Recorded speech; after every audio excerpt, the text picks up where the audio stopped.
No one can disrespect you after learning these 5 Buddhist principles. Have you ever wondered why some people seem to command respect wherever they go, while others, no matter how hard they try, remain invisible?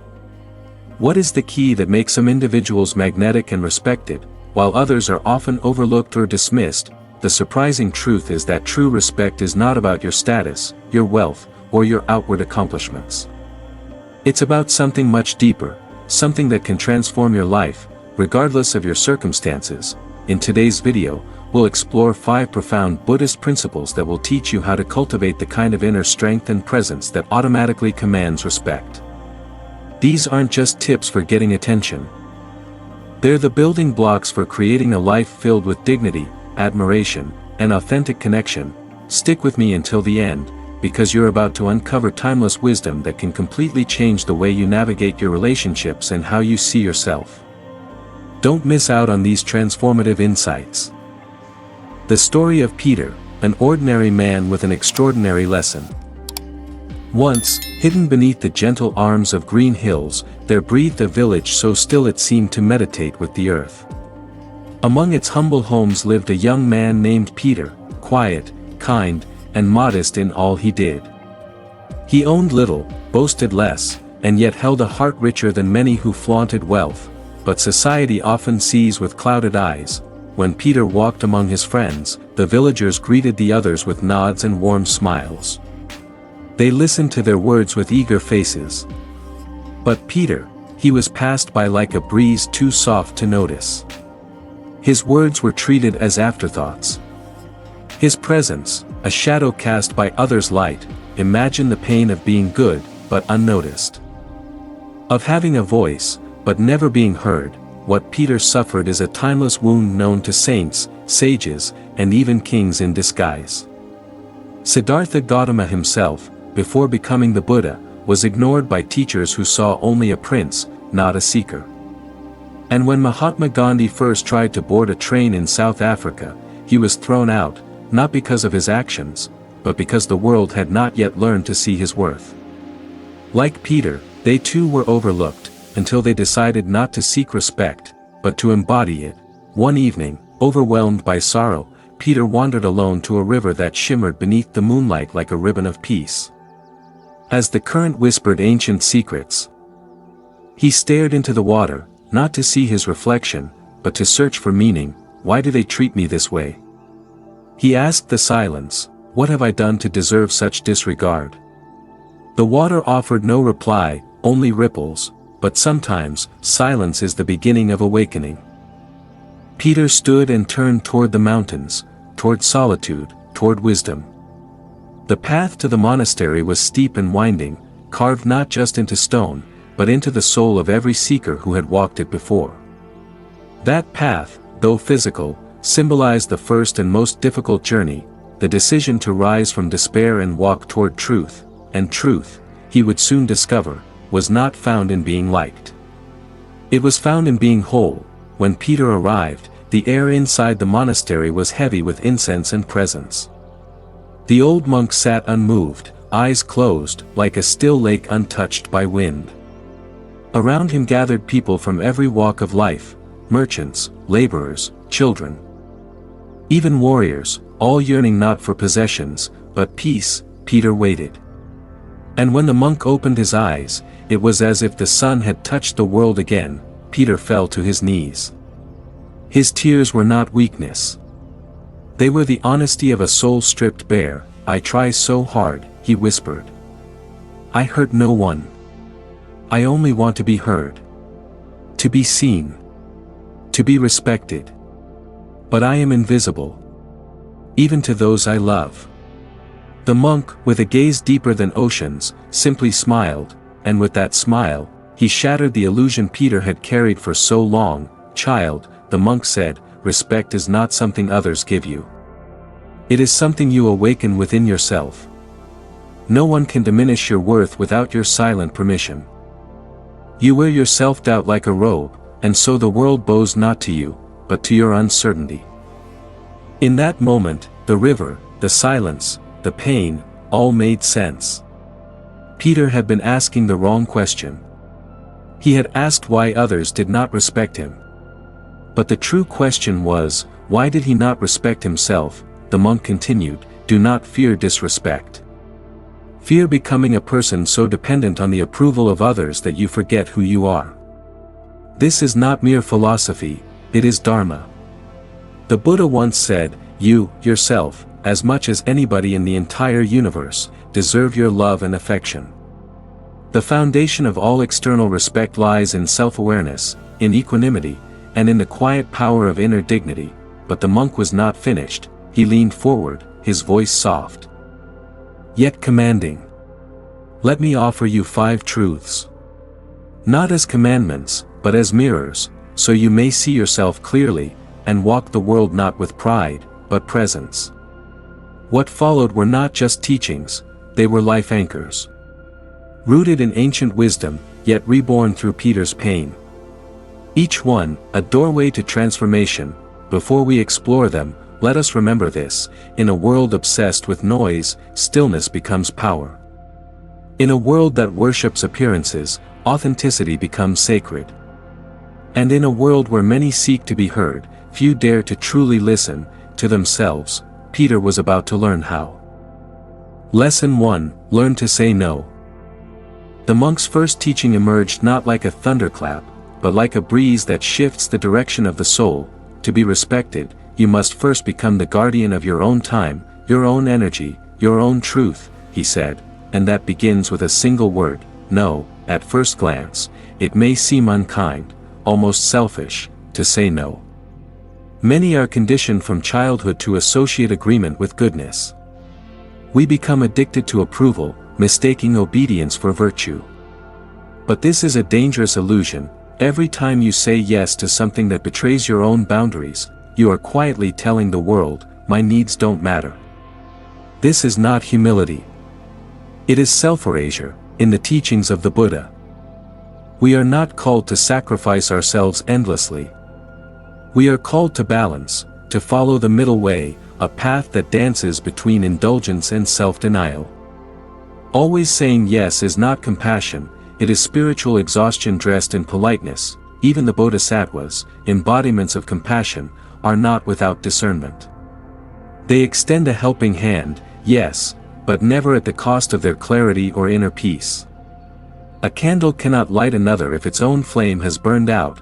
Consider the example of Thich Nhat Hanh, the Vietnamese Zen master and peace activist. During the Vietnam War, he refused to take sides between the communists and the anti-communists.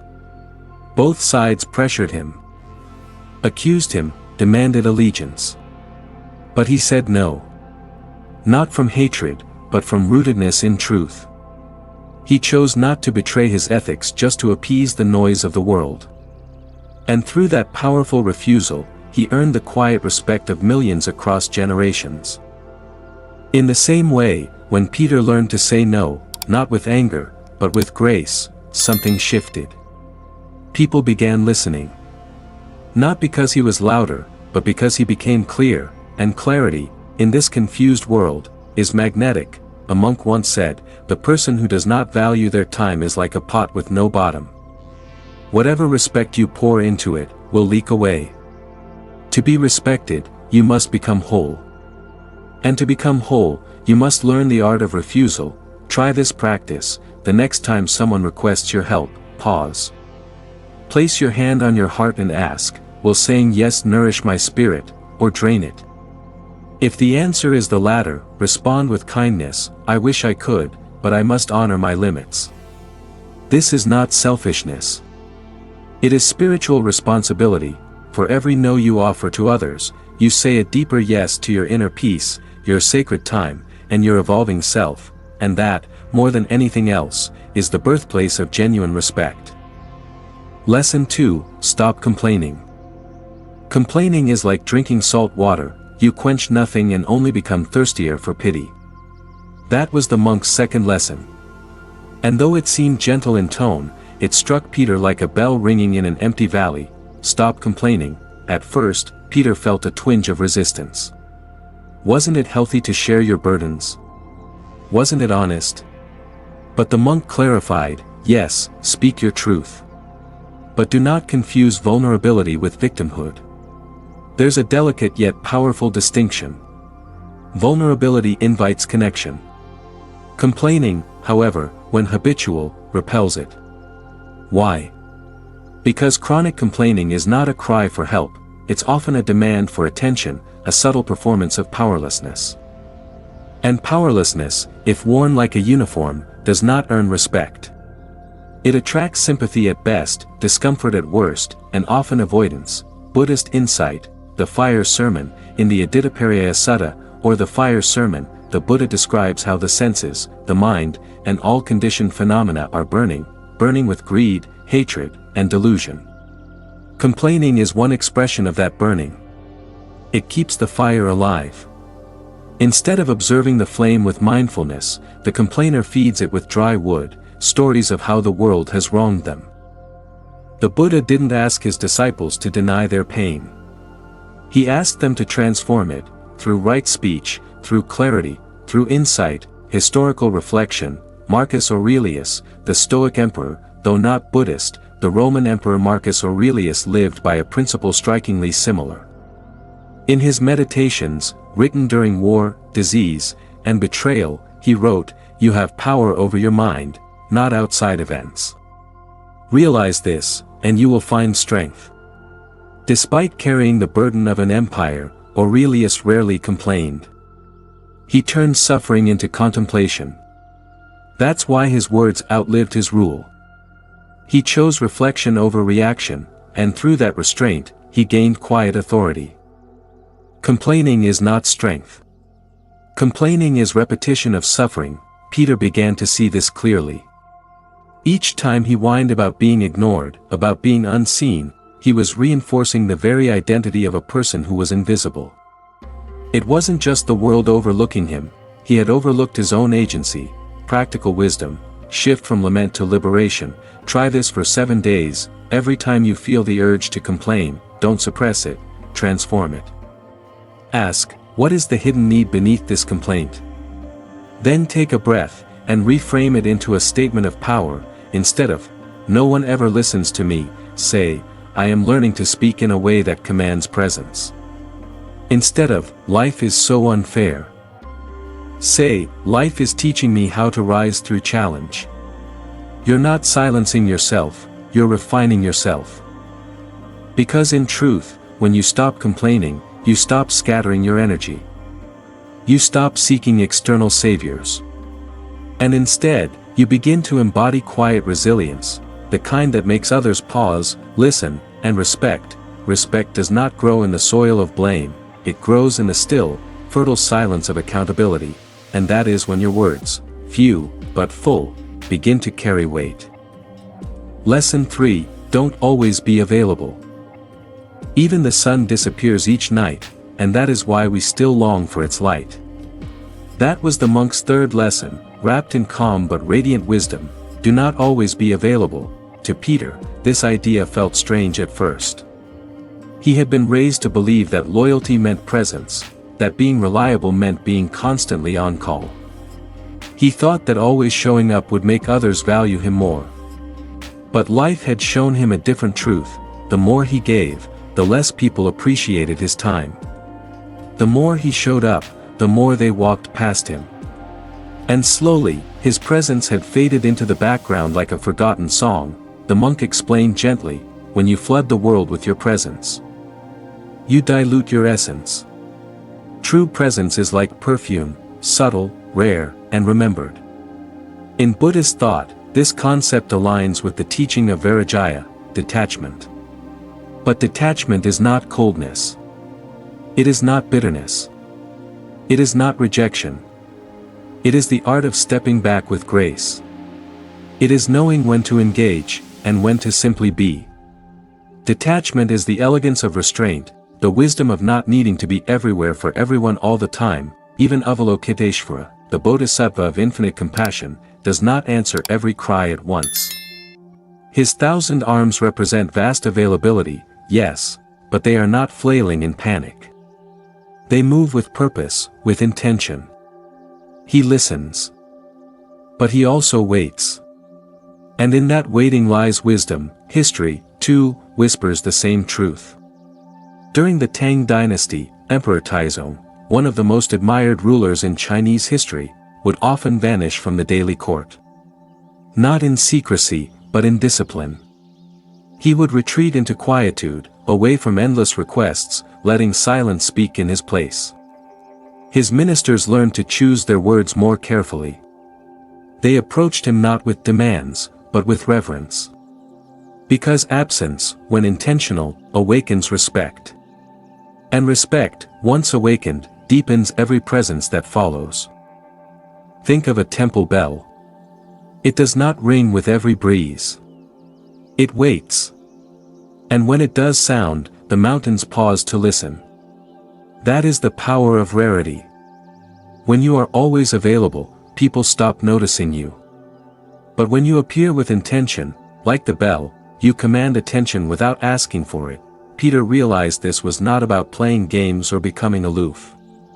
It was about protecting the sacredness of his energy. He began setting quiet boundaries. He no longer rushed to reply to every message. He learned to pause before saying yes. And with each pause, something unexpected happened. People began to listen more carefully when he spoke. They waited for his presence, instead of assuming it. So try this: carve out time in your day that is yours alone, without apology. Let others wait. Let them wonder.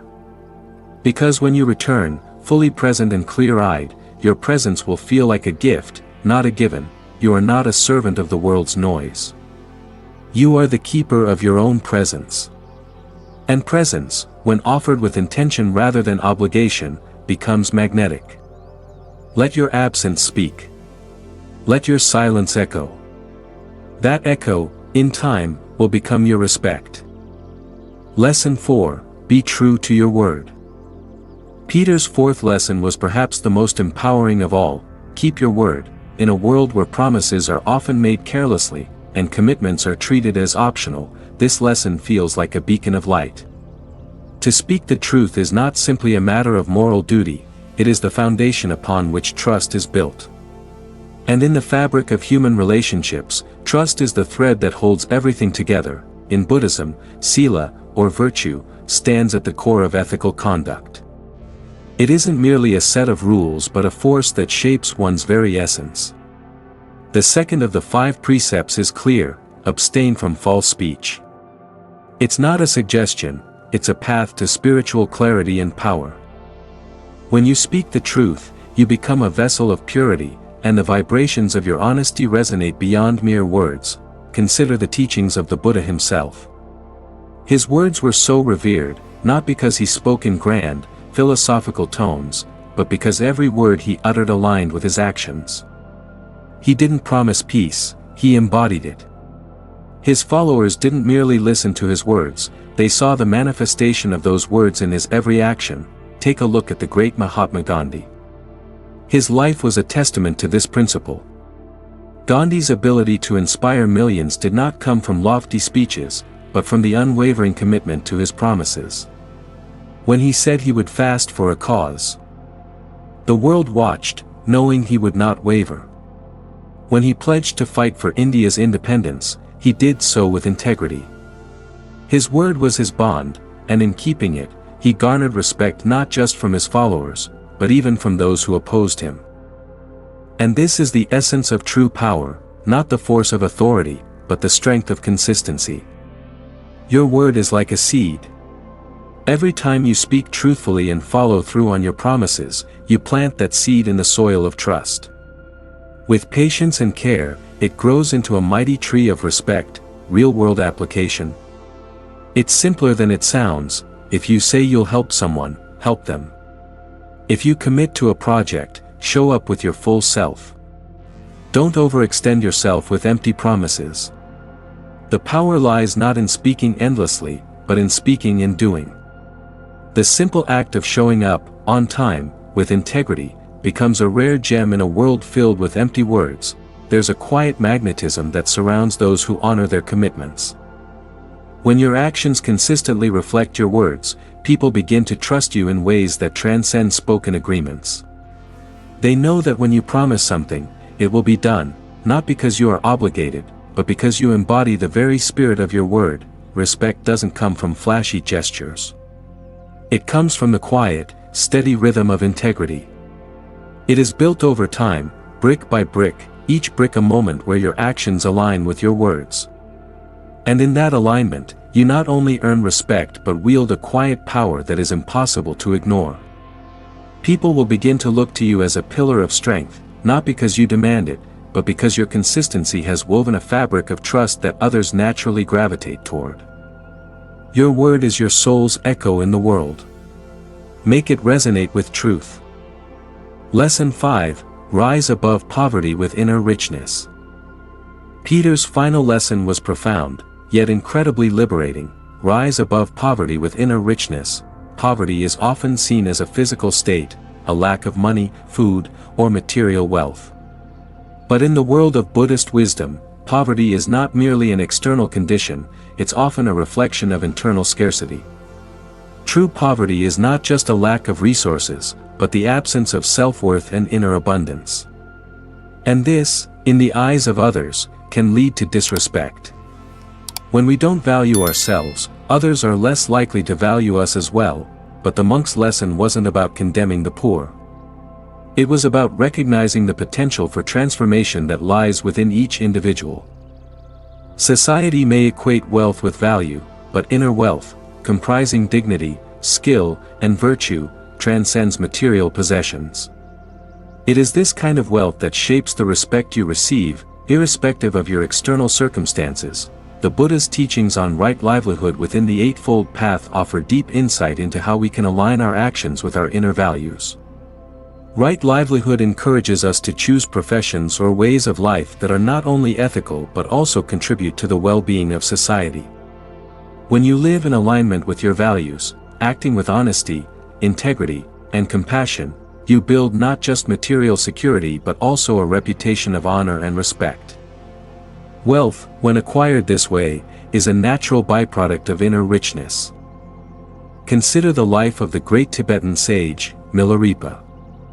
Born into a family of humble means, Milarepa initially sought wealth and power through unethical means, only to suffer greatly from his actions. However, after turning to the Dharma and dedicating himself to spiritual practice, he achieved a level of wisdom and inner richness so profound that even the most learned monks sought his counsel.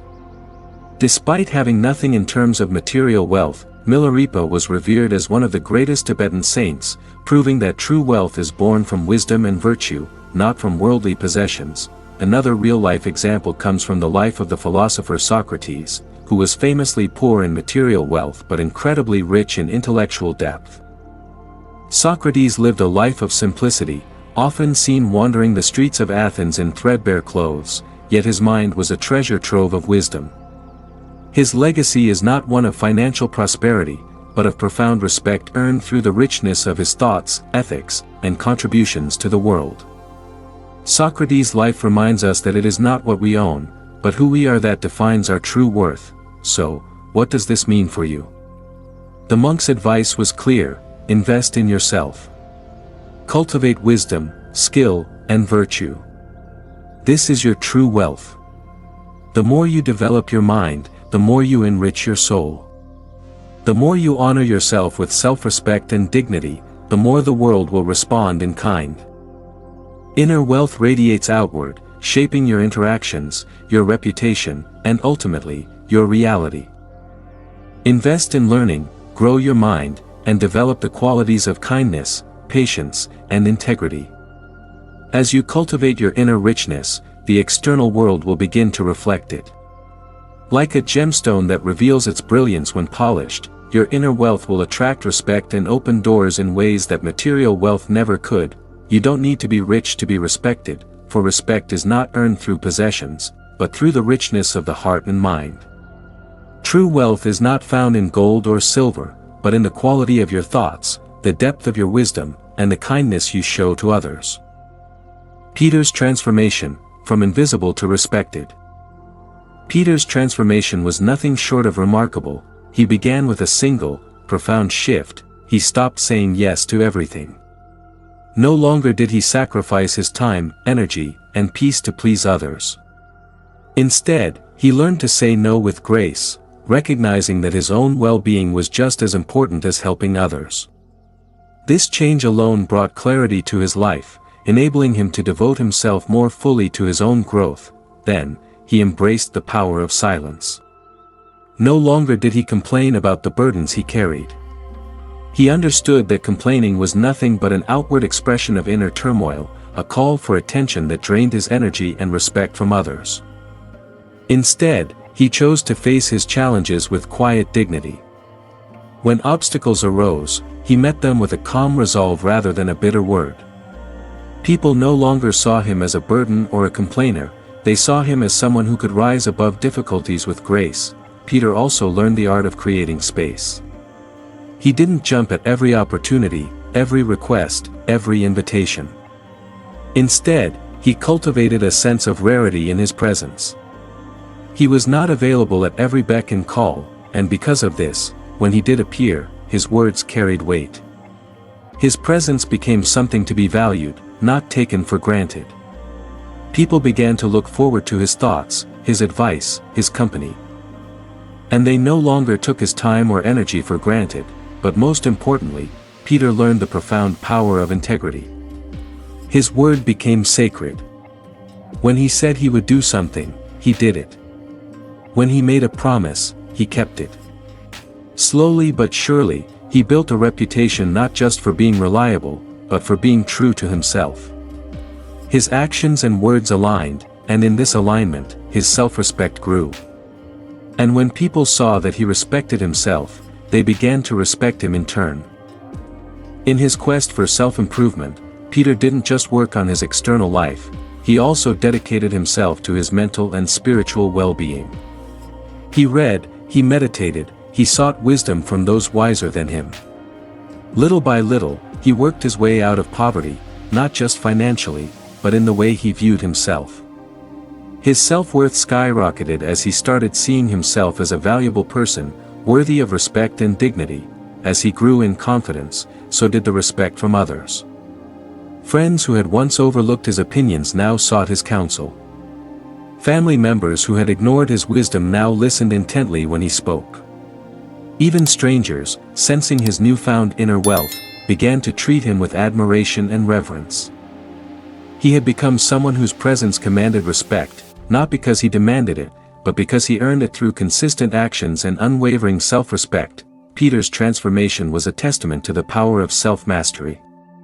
He had gone from a man who was invisible to a man who radiated respect.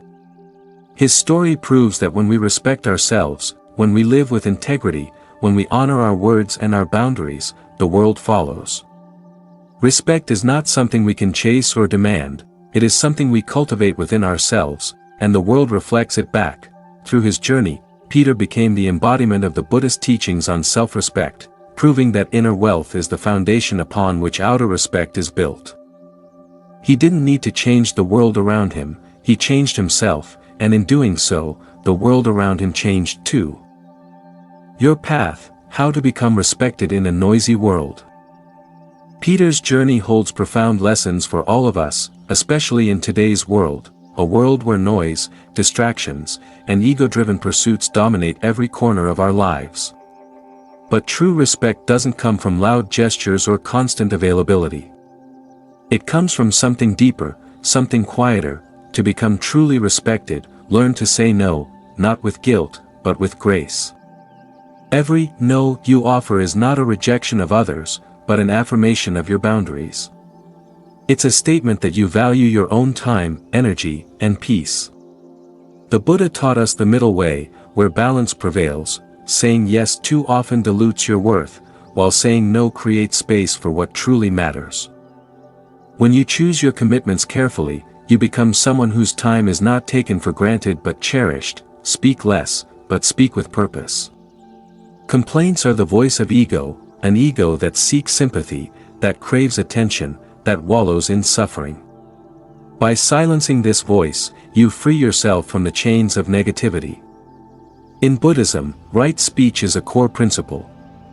It's about speaking in a way that heals, uplifts, and brings clarity. When you stop complaining, you start empowering yourself and those around you.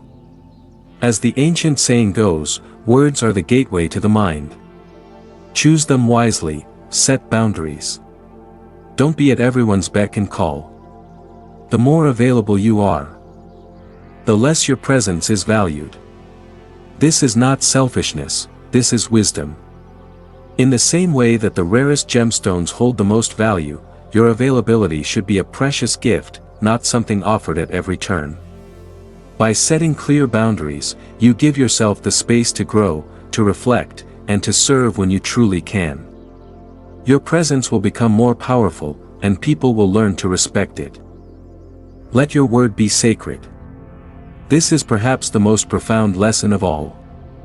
In Buddhist teachings, sila, virtue, is the cornerstone of a well-lived life.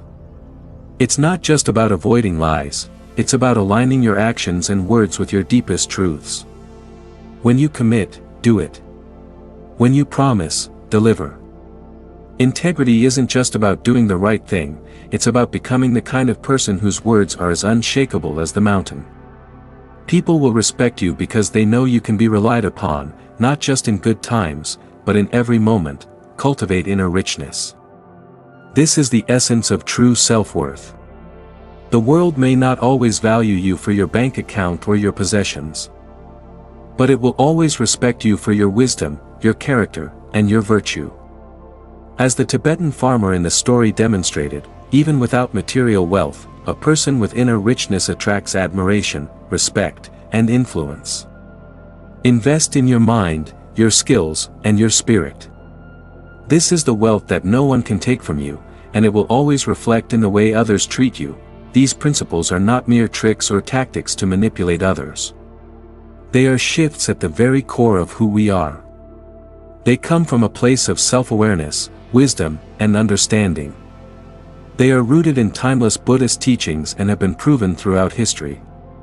Whether it's the stoic resolve of great leaders, the quiet power of respected teachers, or the dignified silence of those who have walked the spiritual path, these principles have shaped lives and legacies for centuries. In a world filled with noise and ego, be the one who walks quietly, but powerfully. Like the stillness of a deep ocean, let your presence be felt, not through words or actions alone, but through the unshakable peace and respect you radiate. When you respect yourself, the world follows. It may take time, but eventually, your dignity, your wisdom, and your integrity will demand the respect that is rightfully yours. Imagine a life where you stand unwavering, untouched by the insults or judgments of others. Where your dignity remains unshaken, no matter what the world throws your way. Can you feel that strength rising within you? This is not just a dream. It is a reality that awaits you, and it starts with how you perceive yourself and your inner worth. Now is the time to step into that power. Just like the disciple in the Zen story, you have the ability to choose what you accept into your life.